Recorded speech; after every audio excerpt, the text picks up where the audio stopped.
Okay, let's call the meeting to order, please.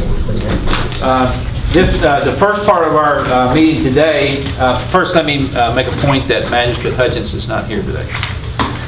The first part of our meeting is a public hearing in regards to the 2016 tax rates.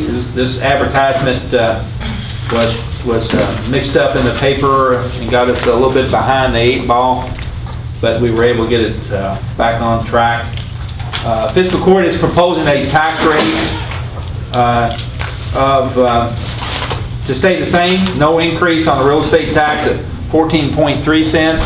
Actually, a little small reduction of the tangible personal property at 14.3, the motor vehicle at 16.1, and you guys have copies of that from previous meetings. 14.0 on real estate on public service companies, 14.3 personal property, distilled spirits 14.3, bank deposits 0.025, watercraft 16.1, and aircraft 1.5. Is there any comment from the public that I have not received any written comment? The $40,000 or thereabouts that's going to be above the compensating rate will be used to do some renovations at the Civic Center, and then in this building as well, some additional expenses that we want to incur or fix up this building. Anybody have any comment?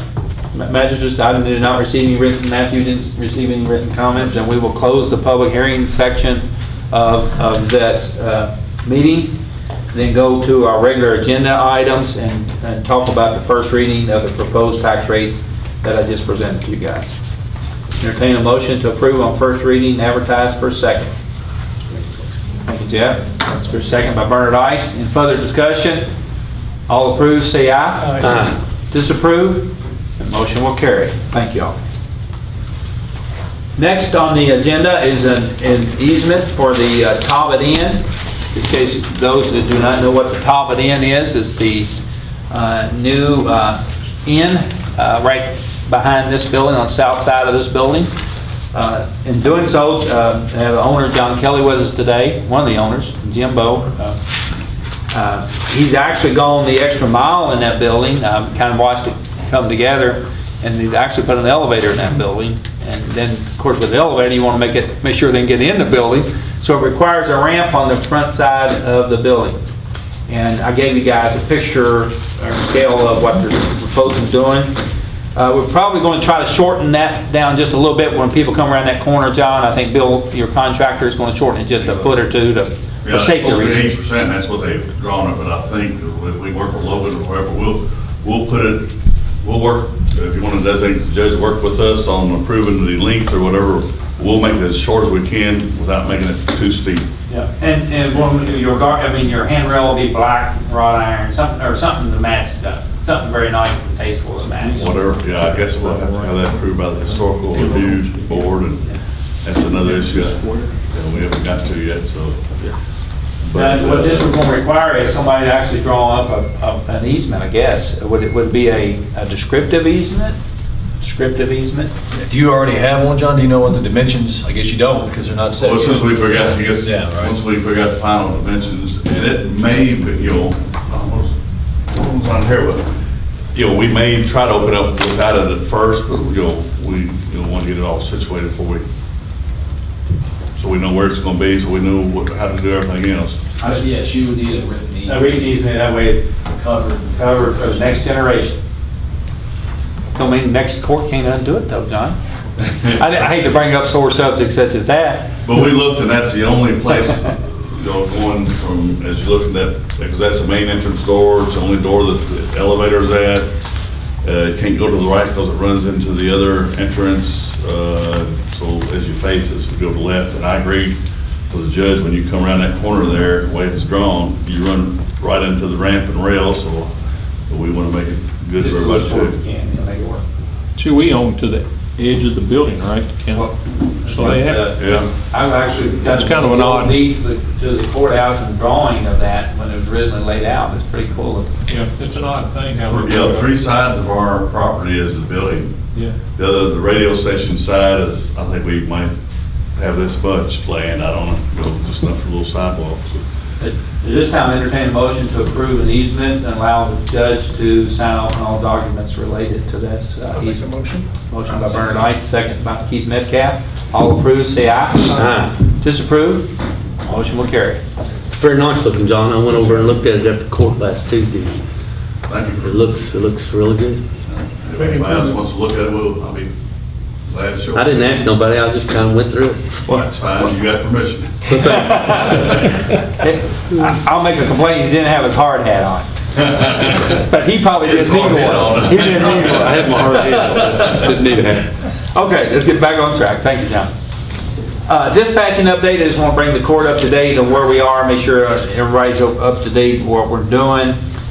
There will be that $24 fee on all the county tax bills that will be going out. The city of Bardstown, the dispatch board has given them a deadline, if you saw that from last week's meeting, to say yay or nay. And we have Milt Spalding with us today. He's been named as the interim director. Anybody have any questions on the dispatch? I guess the question that's been asked to me is, the city just passed an ordinance that is going to require $24 on the tax bills, but doesn't say whose tax bills are going on. I don't think, Matthew, does it? I haven't seen the enacted ordinance yet, Yeah. so Yeah. I can't speak to it. Yeah, but you know, the county's imposed that $24. It sounds like the city residents may have an additional $24. I'll leave it up to the mayor and the city council to determine that. But we're moving forward, and the dispatch board has done a good job of holding themselves together under this stress. I want to thank you all, Bill. Be sure to thank all the employees out there. Okay, I'm going to go down to item number 6 on our special meeting today, is the tax moratorium request for Domino Family Trust, 426 Sutherland Road. They're planning on doing a little small distillery there. They're going to, estimated cost to rehab is $875,000. That's the old, we know it's a hillbilly heaven property. Barbara has reviewed this and signed it as well. Entertain a motion to approve this request. I'll make a motion. Thank you, Jeff. Second by Jerry Hahn. Any further discussion? All approved, say aye. Aye. Disapprove, the motion will carry. Okay? One last item on the agenda. I took a few liberties today that I want to discuss the proposed city's occupational tax increase, what effect it will have on county residents. You know, when always preparing any increase in fees or taxes, you know, as elected officials, I think it's our responsibility to say, what impact does this have on a family? What impact does it have on people that are trying to pay their bills? And so what I've done, I've prepared a little chart for you to show you. You know, over 50% of our families in our county are a single parent. Typically a single parent raising a couple of children. So what I did, I don't know if you managers can see it or not, but I wanted the media to make sure they got you. Gary, you might have to slip around here. I took a single person with 2 children and I talked about their wage and living analysis. This person's lucky. They've got a fairly good job at $20 an hour, and at times 40 hours times 52 weeks. They're making $41,600. They're probably in the top tier of that. They're the Heaven Hill type of worker, or the Barton's worker, or the Fuji Steel. They're our top employers.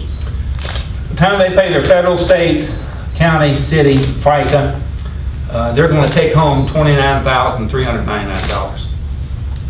Okay, so this person has their own home. They bought their own home, single parent. They're making a $600 a month house payment, and that's based on a $120,000 assessed value home. So you go down through all the line items here: the housing, utilities, car payments, fuel, clothing, etc. Health insurance. This is what I used our rate on the health insurance for a parent, an employee, and children. Then you take all, and their property tax on your home, they're in a hole already, just trying to make a decent living themselves of $1,429. So what they're probably doing is, they're probably fudging somewhere along the line, probably driving a used car, or a family, a responsible family or person will make that work. So when you start talking about adding another $200 to this bottom line, it compounds the problem that a person trying to make it, a working, I call it the working poor, you're just getting by.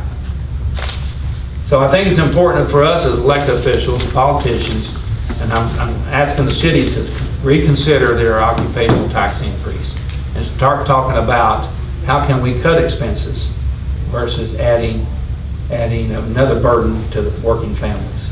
Anybody have any questions?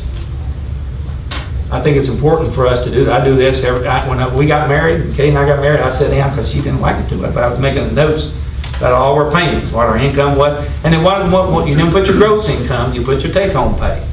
And that's hard for people to do, and that was 32, 33 years ago. But you make it work by doing that. And this person here is going to have a hard time paying that additional $200. Is that about what it would be per family, is $200? Well, you take a $40,000 times 0.5, that's $200. And they're already paying 200 to the city, 208 to the city, so you're basically doubling it. So, where would she cut? That's if you don't have to go to the dentist. That's if your school supplies, if you're lucky enough, get some school supplies, hand-me-downs, or whatever. And believe me, as a judge, I see a lot of people in this office that come to me from time to time that need assistance because they can't make ends meet. And this community is full of people like that. I just think and I want to bring it to the forefront today and put the city on notice that there are people that have a hard time making it, and they are working every day. We cannot do anything. We can't control it. No, we can't control it. I was hoping some of the city officials would be here today. I thought if I put that on the agenda, or at least a dispatch, I'd lure a few of them in, but I didn't do it. But anyway, I want to get that off my chest, because it will continue to rise. There'll be other, when you go from spending, putting a full-time fire department on, and you had no resources to pay for it down the road, then all of a sudden you've got to back up and say, how are we going to pay for it now? It's not good business. And we have one of the city council people here that candidates for city council. Well, there's definitely going to be 2 new ones, so I kind of hope you're one of them. 16 running. I hope you're one of them. I don't mind telling the public that. But you would be a good one. But anyway, anything else related to the agenda, guys? Judge, I do have one issue. When do we want to advertise for second on the tax rates? It had to be at 20th, I'm guessing. It's going to put everybody in, tight, but that's... Sheriff, when do you have to get those printed up? Here pretty quick. No less than 7, not more than 21, so we can't make the 6th. You'd almost have to do a special meeting if you want. Rhonda, what did we decide on Rhonda the other day? We thought maybe the 13th. 13th, have a special meeting? I'm glad you brought that up, because we talked about it. Yeah. Now, don't blame me, you can blame the Kentucky Standard. No. Not the news department. Not the news department. Not our friends at the news department. Judge, I want to say, on the dispatching, we had this special meeting, you and the mayor and the 2 attorneys got together, and the whole court, we thought they had agreement. We left here, we thought had agreement. It was very positive, on our side. It's pretty disappointing, and you look in the media, all the holes they shot in it. Very, very disappointing. You guys wasted a lot of time putting it together. I agree with you. Very, very disappointing. I understand. We were disappointed. Matthew put a lot of work into But I don't that. think any court member. We spent all 2 thought we had- solid hours. Even the mayor, the mayor said back there, he didn't see any problem, apparently didn't. I understand. So everybody okay on that 13th September meeting? Sheriff, that'd be the earliest we can get it in by law. I won't do the list of those, but I'll have it out. My phone's gonna be off the hook. Is that going to be in addition to or instead of regular rates? That'd be an addition. I won't make you earn your money. That's what Sam, Yeah, this month. Sam said he had 3 meetings this August. Sam said he meeting it out, he wasn't coming to. Oh, okay, on the 13th, that's a Tuesday morning, I believe, right? Rhonda, is that Yes. 13th? 13th, Yeah. Tuesday the 13th. At 9 a.m. Okay? Motion to adjourn. Bernard Ice, second by Jeff Lear. All approved, say aye. Disapprove? Motion will carry. Thank you all.